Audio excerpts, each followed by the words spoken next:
and something else to be very happy about in terms of their rugby. So I'm looking forward to the challenge of doing it. I'm 3 months into the job now, and I still remain optimistic but realistic. So happy to answer any of your questions that you have. Thank you. Okay, thank you, Eddie. Okay, so we'll take questions first from the working press. You can raise your hand. I'll try to get around the room as much as I can. And when you come up to speak, please give your name and your affiliation, please. Fred.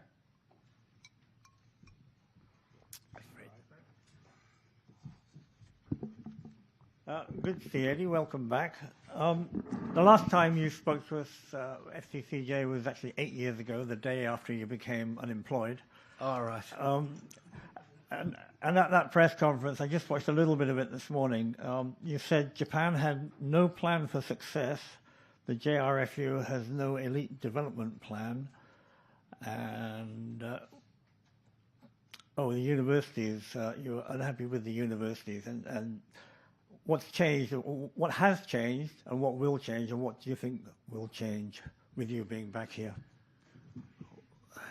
So that's a good question. Well, I think there's definitely an intent to change now. I don't think previously Japan had any inkling of what high performance was about. I think it was just, we'll just do our best. And we basically did our best out of a situation where traditionally, everything had gone along as it has. But now I think definitely in terms of Japan Rugby Union, there's an intent to create a high-performance environment. And what I mean by that is that the top players have the opportunity to be the best in the world. And I think League One's definitely changed in that regard.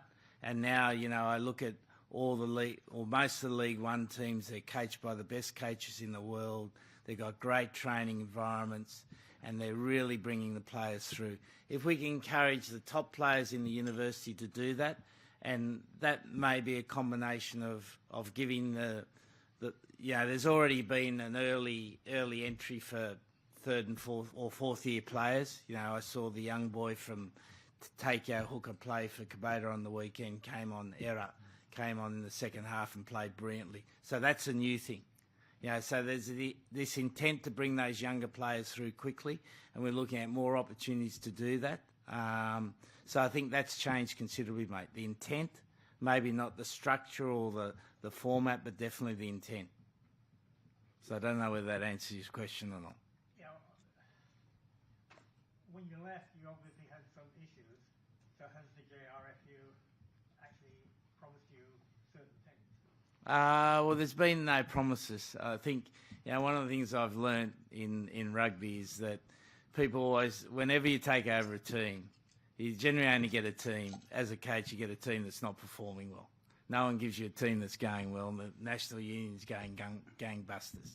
So you always go to a team that's in a difficult situation. Everyone wants to support that. But the reality is, what can you really do? Each national union I've been to has its own restrictions about what they can do and what they would like to do. So what I know from the Japan Rugby Union now is that they've got the intent to develop a better high-performance environment. So it probably doesn't answer your question, but it's as close as we're going to get. Yes. Excuse me. Peter Lyon with Forbes magazine.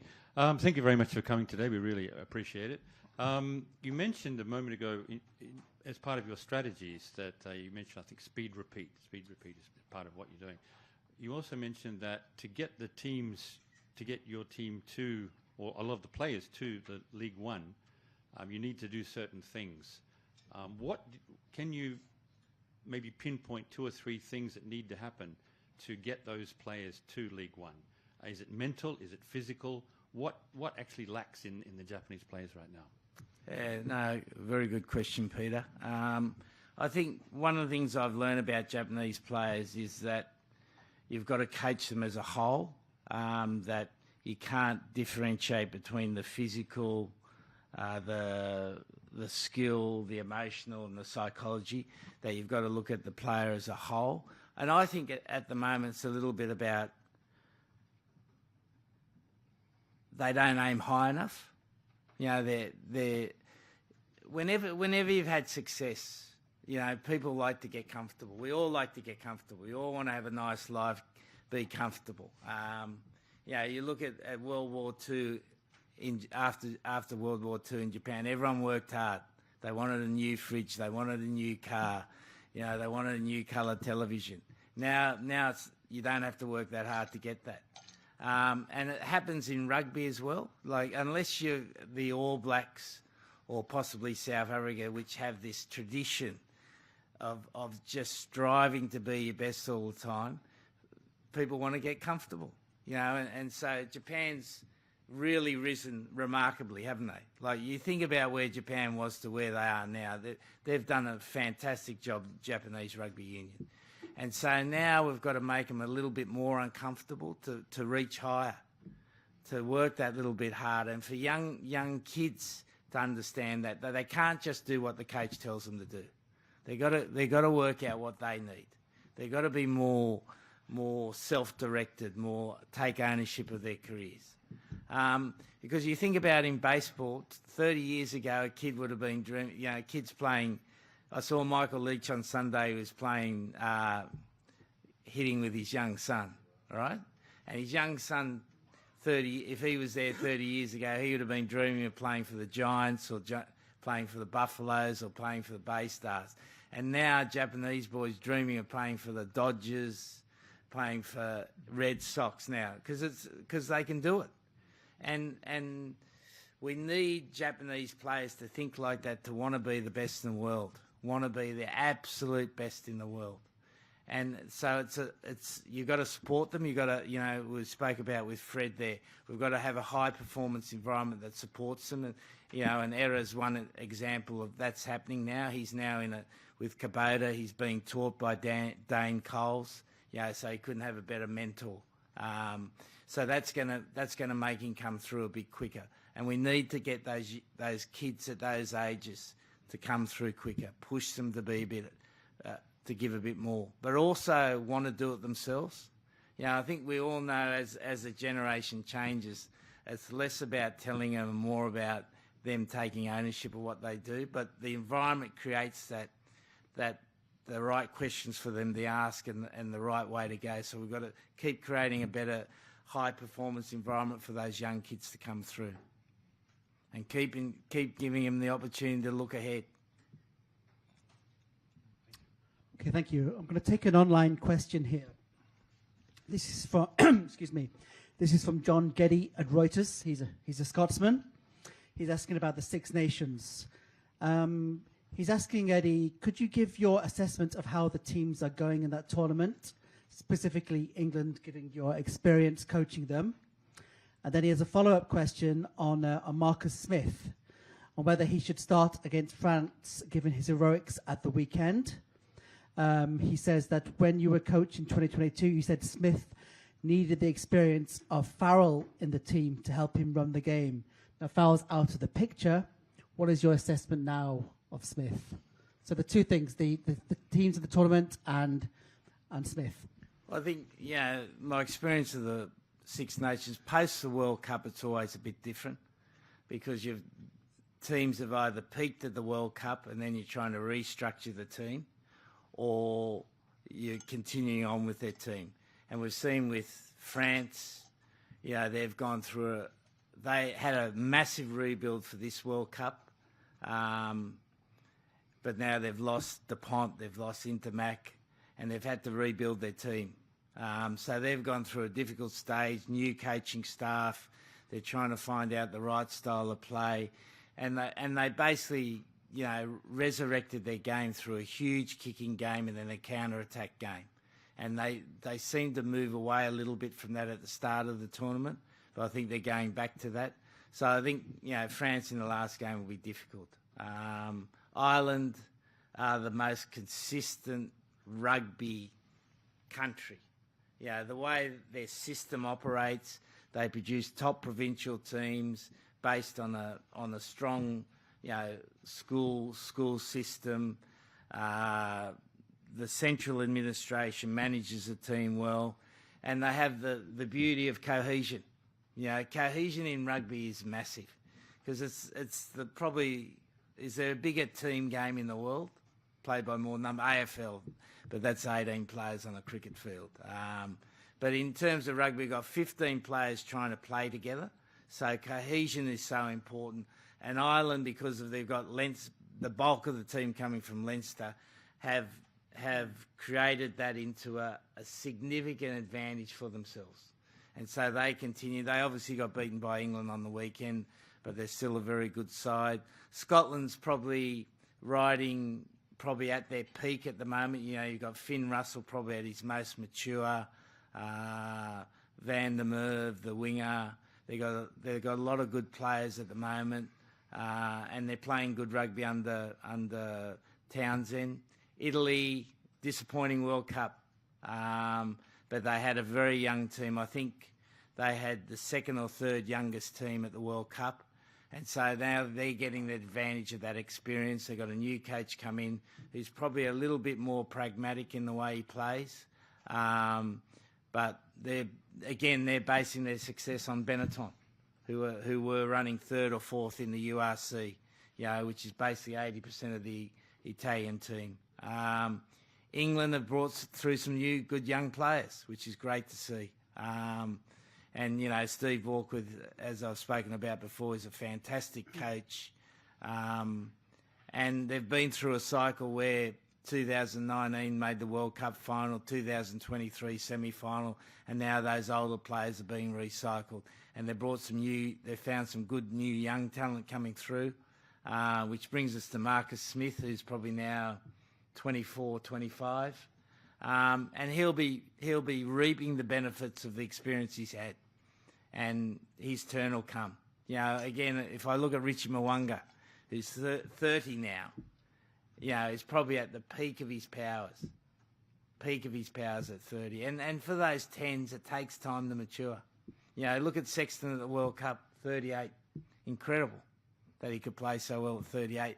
So for those 10s now, we used to think of rugby players that finish at 31, 32, but those 10s now are almost like American football quarterbacks where they can play, close to 40. We look at most American quarterbacks now, they can play until they're 40, and we're seeing the same thing in rugby. So Marcus Smith's best time is to come. So would I pick him? I would never tell Steve who to pick.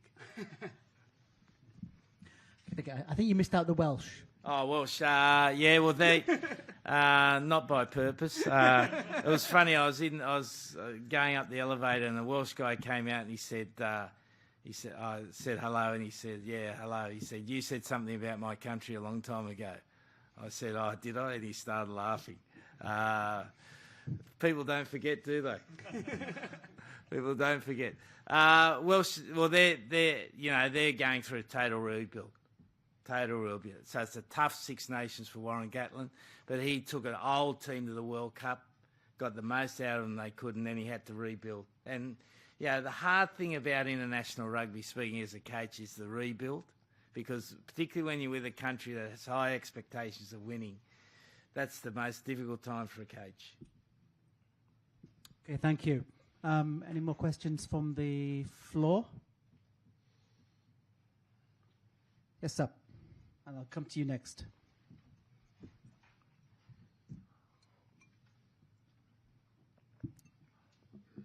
Hi, Eddie. Andrew McCurdy from AFP. It's not your problem anymore, but what do you think the future of Australian rugby is going to be like over the next year or so? Well, until the next World Cup. Yeah, it's not my problem anymore. And they probably don't want to know my opinion anyway. But look, Australia's always got good talent. Whereas Australia's a sporting country, there's plenty of good talent comes through. It's just they've got to find a better way of harnessing the talent and developing the talent. And there's financial problems with the Super Rugby teams, which may cause a change in the structure of how Super Rugby operates, and that might help the development of talent. But we took the youngest squad to the World Cup, mate, by a long way. And I think that young talent will start to come through. It'll take 2 or 3 years. So I think by the World Cup, they'll be a strong side. Yeah, and they've got a great coach in Joe Smith. Okay. Yes, sir.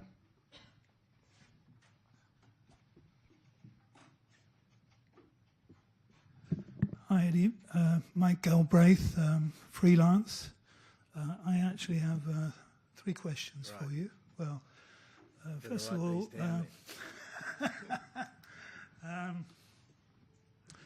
high school rugby has to be the one of the bases for the national rugby team, but it's in severe decline. I think in the last 20 years, 40% down in the number of high school players.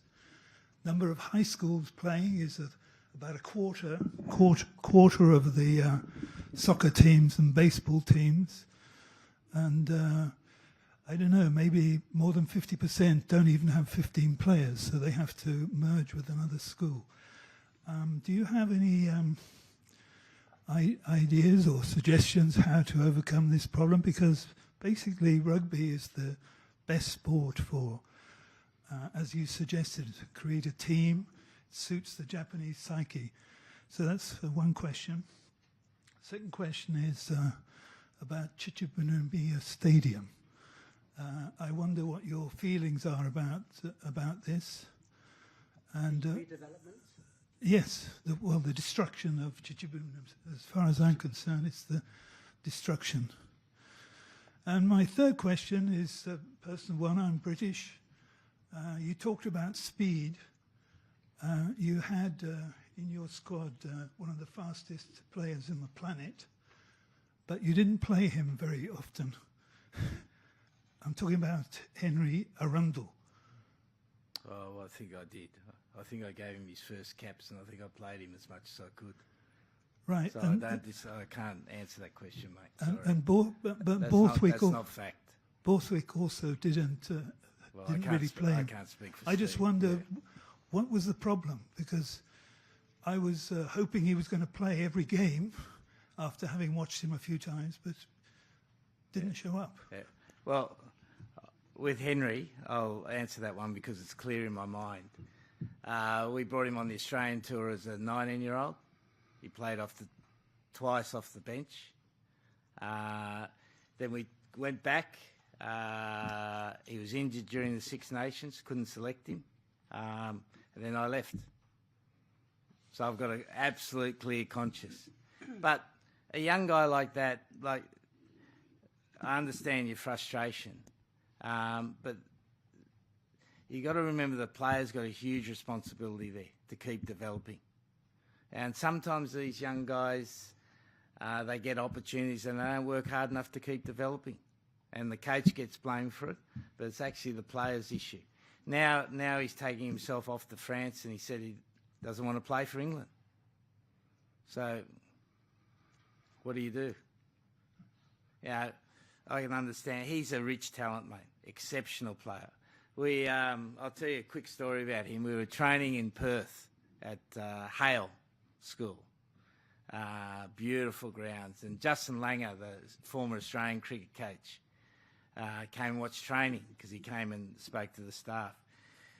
Anyway, the ball got kicked down and Arundel got the ball and he beat the whole team and scored a try, right? Scored a try. And all you could hear was, shit, he's fast. And that was Justin Langer yelling out. There's a strong Aussie accent. But yeah, he's exceptional talent, mate. But he's got to want to do it himself. And, there might be a question mark on that. I don't know. But certainly I've got a clear conscience on that. You can't blame me for that one. All right? I can be blamed for a lot of things, mate. I can't be blamed for that one. Chichibunumiya, rich history. I really don't know what the next plan is. I try to keep out of those things if I can. But certainly it was a ground where a lot of good rugby was played, a lot of good experiences.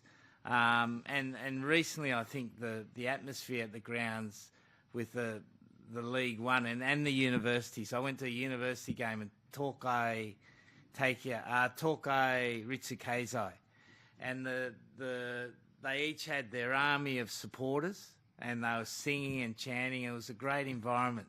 So whatever happens next, I hope it's as half as good a ground as Chichibu was, because to have a rugby ground in central Tokyo like that was brilliant, wasn't it? Absolutely brilliant. So I can understand your frustration.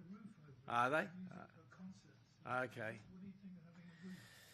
Well, that's the modern way, mate. That's the modern way to keep things afloat. They did it with Racing in Paris. Same thing. They created an indoor stadium so they can use the facility all round. And I think with space at such a premium in Tokyo, that was probably the only way they could get it redeveloped, was to make it into a multi-purpose stadium, which is disappointing for rugby, but maybe good for Tokyo. High school rugby. You're 100% right. So I think around the world now, rugby's in danger with HIA. It's seen as a dangerous sport. So first thing we need to do is to make the sport safe, which I think World Rugby's done a fantastic job. I think, the lowering of the tackle height, the way we look after HIA players is first class. So I think we're doing that. And then kids will play rugby if they're well coached. So I think the problem of high school rugby is we've got to get the kids to be coached really well, and the Japan Rugby Union's got to invest in the development of coaches. That's important. So kids have good experience, because if a kid has a good experience at rugby, he wants to go next week.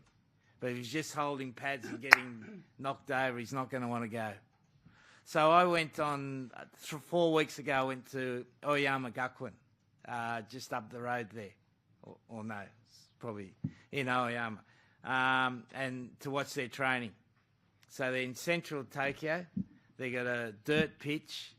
It was middle of winter. The pitch was frozen. So they trained in a room this big with pads, 30 kids. And the dedication those kids had in trying to be better rugby players was fantastic. So I think about high school rugby in Japan. We've got to do everything we can to support it. And I think it always comes through better coaching. And then then you want to have better facilities. Because training on when you can't train on a pitch because it's frozen, it's difficult. And then try to make the sport as safe as we can. Good questions. Okay, any more good questions from the floor? Fred again?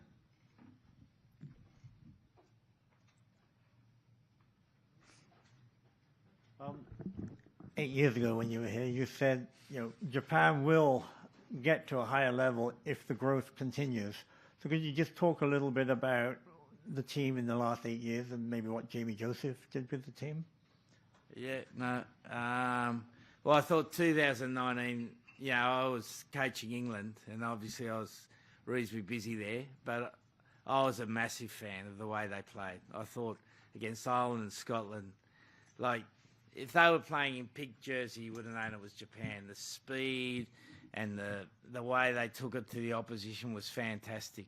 But, then I don't think they could have played any better at that 2019 World Cup. And I think, you go to grounds now, and one of the most significant thing I see is you see spectators wearing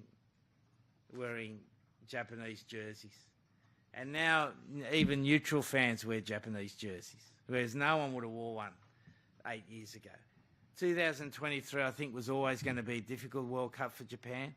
If you look at the players that were successful in 2015, I think 10 of those went through to 2019. So that squad was fairly consistent from one to the other. But then you had a bit of an ageing squad, and so that World Cup was going to be difficult. And I think COVID probably affected Japan more than any other country. Virtually for 2 years there was no games, so it was hard to pick younger players coming through because they didn't have the experience. And you think about 2015, we had 8 players, I think, playing Super Rugby, so they brought back that experience. 2019, you had the younger players playing Sunwolves, and 2023, you had younger players not even playing rugby. So that was always a difficult job, but Jamie did a fantastic job. Jamie and Tony Brown did an absolutely fantastic job. They should make a statue of him at the new Chichibuna there. Andy, Okay, question from Teddy. if I may. Teddy Jimbo with the videonews.com. As a new head coach of Japan national team, do you actually have expanded role compared to what you had? But that was 8 years ago that you were the coach before. Do you have more authority given compared to that time?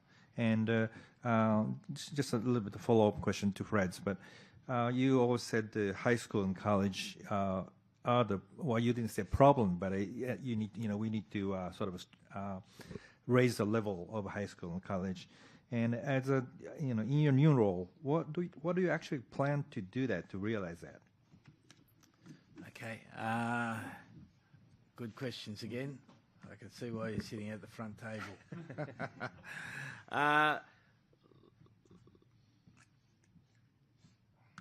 In terms of my role is to win with the national team. But part of the process of becoming national coach was agreeing to take a role in developing Japanese rugby. And I don't have any administration role. So I think the difference between administrating, creating structure and helping it is different. So what I've tried to do is to get out there to clubs, to get out there to the university. So I've met with Tokai, Tenri, Waseda, Meiji, Kyoto Sankyo. So I've visited those universities, specifically to chat to the head coach about how important a role they have, whether we can provide any assistance to them, what are their players that we see as being players that potentially can play in the World Cup in 2027, and then how we can work together to create those players.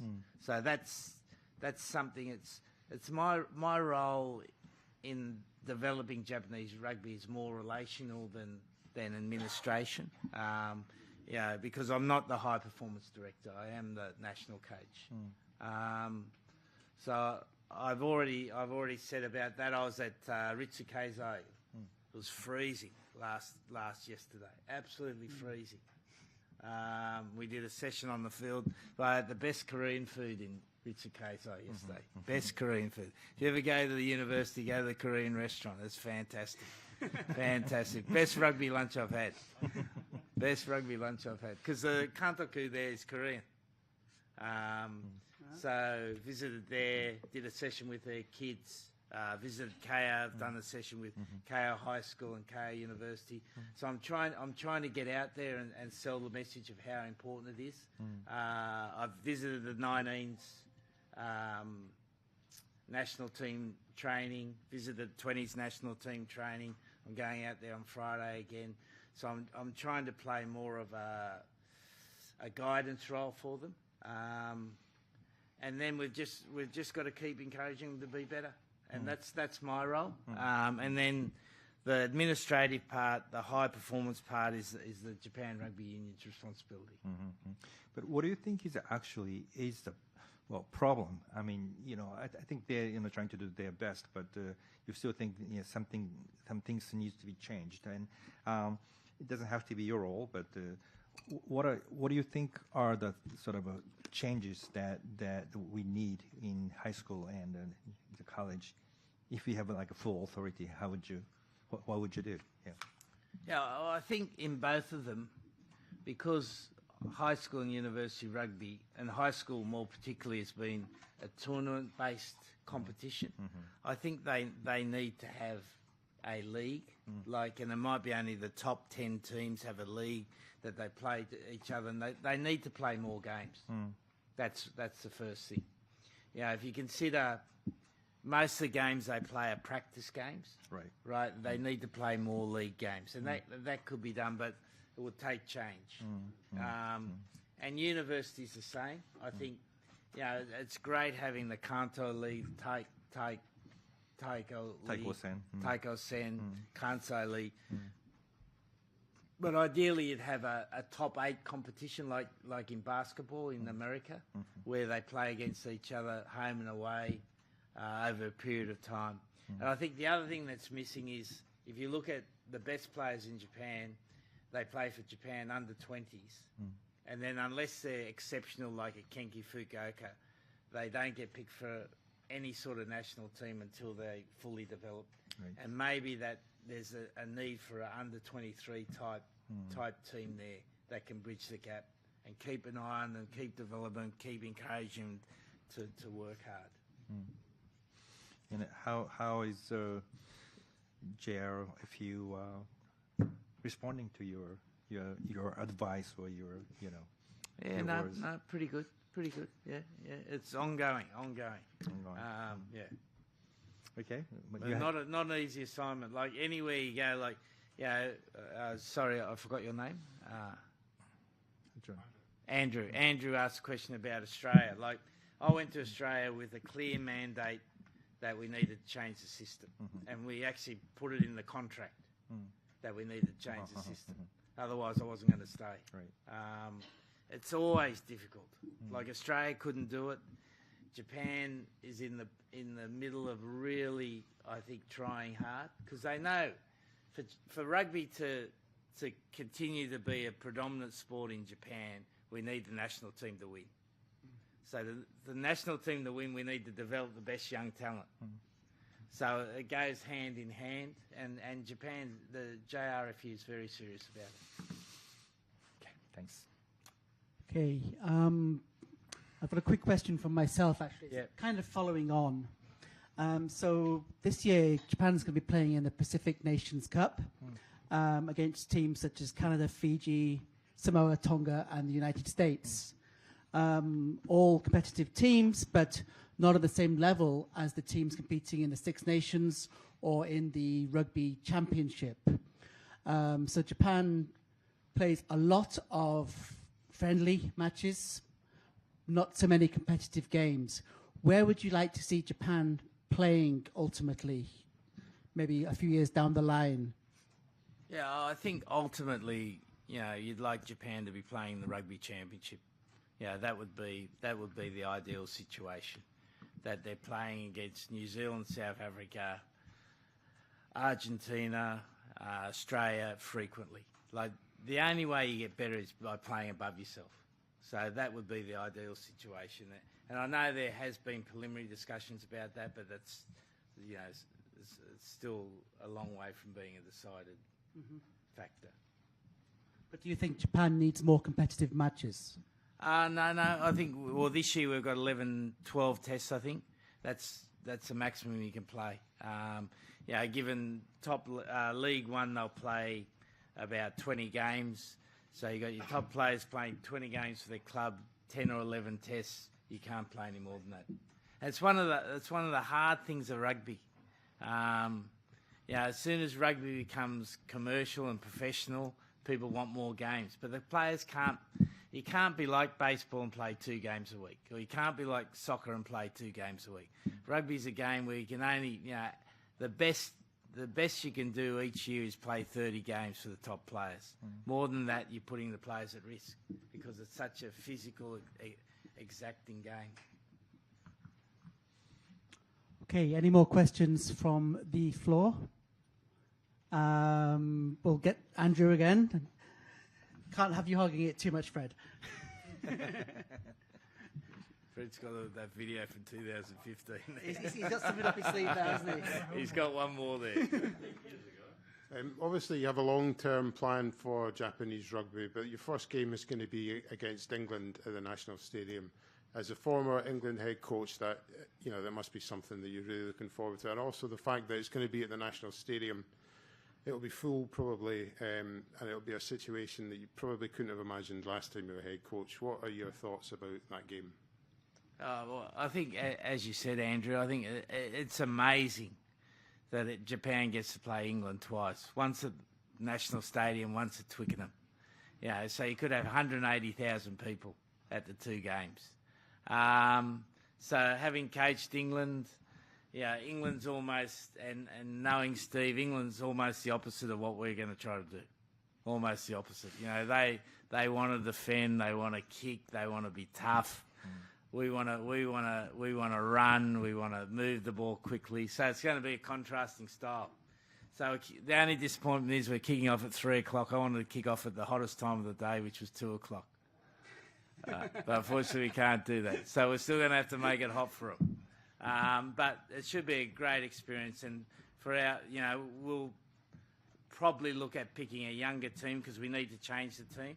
What a great experience to start the campaign to the 2027 World Cup against a good England team, well coached. They play the opposite of how we play. And I know when I coached England against Japan, I found Japan easy to beat. You know, you take away a few things away from them, and that's what we've got to create now. We've got to create a team that's not easy to beat. That's not easy to beat. That's hard to beat against those bigger sides. And Japan almost did that at the World Cup in 2023, so we'll continue on the good work of Jamie. Fred. Someone needs to burn that video. 8 years ago. Fred Barker, another softball question from 8 years ago. You said after you left England, well, preface that, great businessmen say they learn more from their mistakes than their successes. You can see where this is going. And after you were let go by England, you admitted you made mistakes. I thought you were let go prematurely. That's my opinion. And presumably Australia wasn't a great success either. So what have you learned from your mistakes that you're bringing to the table now? And tell us what those mistakes were. Yeah, well, I think you continually learn. I look back at England and I think the mistake I made, I became too aggressive about wanting change in the system. I wanted central contracting. I wanted more control over the players, and I feel like if England had that, you know, if you look at the talent pool of England compared to the talent pool of Ireland, not that Ireland's got a poor talent pool, but it's much smaller, that if England had that, they could be in a different level as a rugby team. You know, they could be consistently top 3 in the world, like Ireland have done.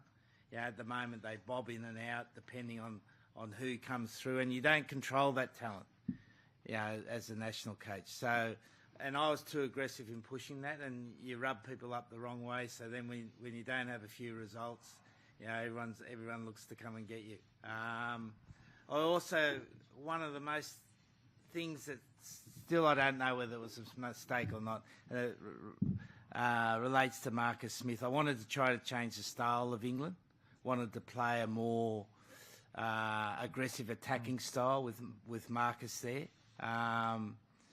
but it just didn't fit the team at the time. And sometimes you need to push it on a team. Like here for Japan, I don't think we've got any choice. Yeah, to win we have to be different. England, maybe again I could have been more patient, but I'd been there for 7 years and I wanted things to change quickly in that last period of time. So I learned from that. Australia, don't live in your suitcase for 12 months. That was the thing I learned. It was a bad situation. I went there, wanted to make change, wasn't settled, just didn't work. But I don't have any regrets. Like I tried to do my best in a short period of time. And what I think I've left Australia is a young squad that's capable of doing well. And sometimes, you know, you've got to leave things in a better place, and maybe, you know, you take responsibility for the failure, which is okay. Andy, if I can. Sure. Teddy. Yeah. It's kind of Japanese media type of question, but can you mention some names of players whom you found attractive, interesting, or new talent who you like to see play a sort of a major role in the upcoming 2027 World Cup? Yeah, no, there's some good young players. I've seen a fair few. I don't know whether they can play. It relates back to the previous point about Henry. All we can see is talent. Like, we can see talent. Then are they prepared to work hard? So we've got to encourage them to work hard. So I can remember, if I go back to 2015, seeing Yamasawa as a young 10. Like, he had more talent than any 10 I've ever seen, but hasn't come through. And I don't know why, whether it's been injury or whether there's been other issues, but he had talent. So at the moment, there's a young winger at Meiji called Ebisawa, who's quick, got good feet, bit of a character, lively, Akarui. He's a freshman too. Yeah, he could be a good player. Then there's Yazaki at Yazaki. at Waseda. That's from my school. Yeah. Halfback called Georgie at Kyoto Sankyo. Ishibashi at Kyoto Sankyo. And they got a tight head called Hato at Kyoto Sankyo. So those guys are definitely rich in talent. It's whether they're rich in the work ethic that's the issue now. You know, that's what they've got to find.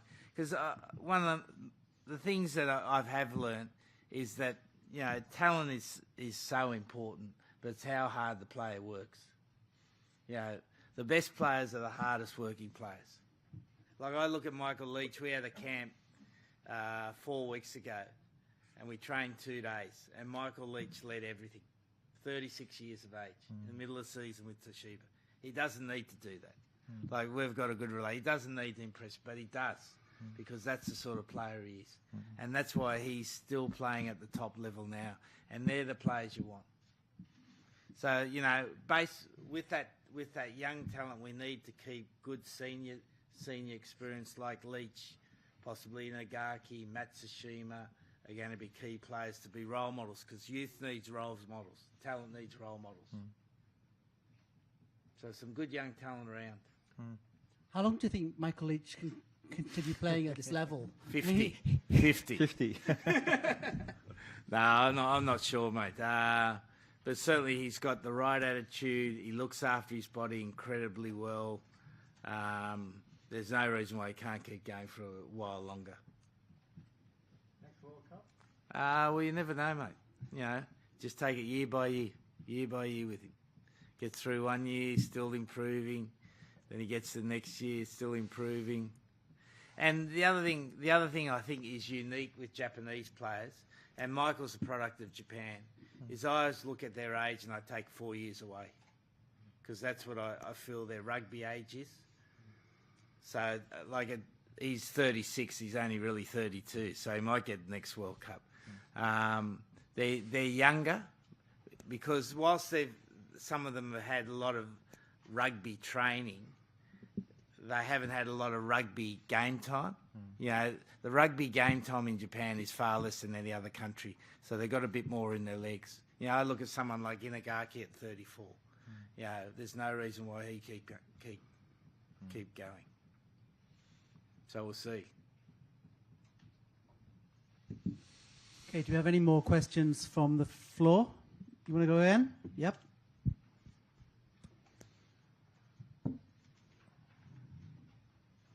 So I would like to ask you your opinion about aerial ping pong that takes place in a lot of the games. So it seems to me always that when the fullback kicks to the fullback, he's just giving the ball to the other team. And if the receiver of the ball is smart, he should be able to set up some attack. But it seems they just kick it back and go backwards and forwards. When I first came to Japan and played rugby, nobody kicked the ball at all. They always ran with it, even with penalties.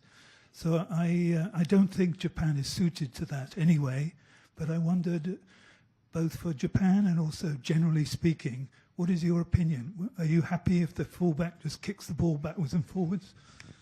Thank you. Well, David, I've been in the game maybe, I started playing when I was 18, so what's that, 40 odd years ago. Kicking's always been an important part of the game. I played for a club called Randwick, and we ran the ball from everywhere. I prefer playing the running game, but kicking's always been part of the game, and it will continue to be. Like the great the greatest game, Barbarians versus when that 1970 had 90 kicks in the game. But no one worries about that. When it's good rugby, no one worries about it. When it's bad rugby, everyone worries about it. And so there's good kicking and there's bad kicking. What you don't want to see, as you said, is fullbacks continually kicking the ball to each other and everyone stands in the middle and they wait until something happens. No one wants to see that. So, but kicking's an important part of the game. And for Japan, we need to be a running team, we need to be an attacking team, but we need to be able to kick well when we need to. Because the thing about rugby, it hasn't changed since E.B. Clark came to KU University and set rugby up, right? You've got to get down the other end of the field as quickly as you can and keep the opposition from getting down your end. And sometimes you can run, sometimes you can pass, sometimes you can kick, and you've got to get the balance is the most important thing. And what you're saying is that when a team solely relies on kicking, it becomes boring, and I agree. But so we want to run the ball, but we've also got to be a good kicking team. So that's the challenge. That's probably the biggest challenge for us, mate. Yeah, you talked about all the kicks in 1973 Barbarians game. It was actually one of the kicks that set up what is still called by many the greatest try ever. So don't argue against yourself. No, you're right, mate. You're 100% right. So that was a kick return, wasn't it? They scored off a kick return. And they worked hard enough. And what you've got to be able to do is when a team does kick badly, punish them for kicking badly. Then they won't want to kick well. But that takes a lot of work to get your kick return game right. But you're right. Good question again. All right, we're just about out of time. Probably time for one more question. If anyone has anything to ask. I'm sure Teddy's got about 20 questions you want to ask. Maybe? If there's an... Yeah. Okay, Fred. That video is still going. Shit. We've got to burn that video. I'm going to watch it over and over. Before 8 years ago or whatever it was, we had Super Rugby, right? Yeah. And we don't now. Do you see any possibility of some alternative or some substitution for Super Rugby that Japanese clubs or teams can play in? Well, I think the calendar is, with League One now becoming professional, I think the big difference now is that League One's become professional. Like, I spent December with my old club, Suntory. So they used to be 70% Shine company workers, 30% professional. And now they're the opposite. They're 70% professional, 30% company workers. So it's changed. And so that the League One wants more games, because again, how do they make money? They have more games. So I can't see Super Rugby being part of Japanese rugby for the foreseeable future. I think the quality of League One games at the top level is as close as you get to Super Rugby, really high level. Maybe the cross-border tournaments at the end can be something that adds a little bit more, particularly for those sides that don't make the semi-finals. I think, but again, you look at our top players, if they play all the League One and finals and then play all the test matches, they can't play anymore. Okay, I think we'll wrap up the press conference. Well, thank you, Eddie. Thank you. Much appreciate this. Pleasure. And here is a year's honorary membership to the club. So please come and join us for a drink Thank you. anytime. Thank you. Thanks very much. Thank you. Thanks very much. Arigato gozaimasu.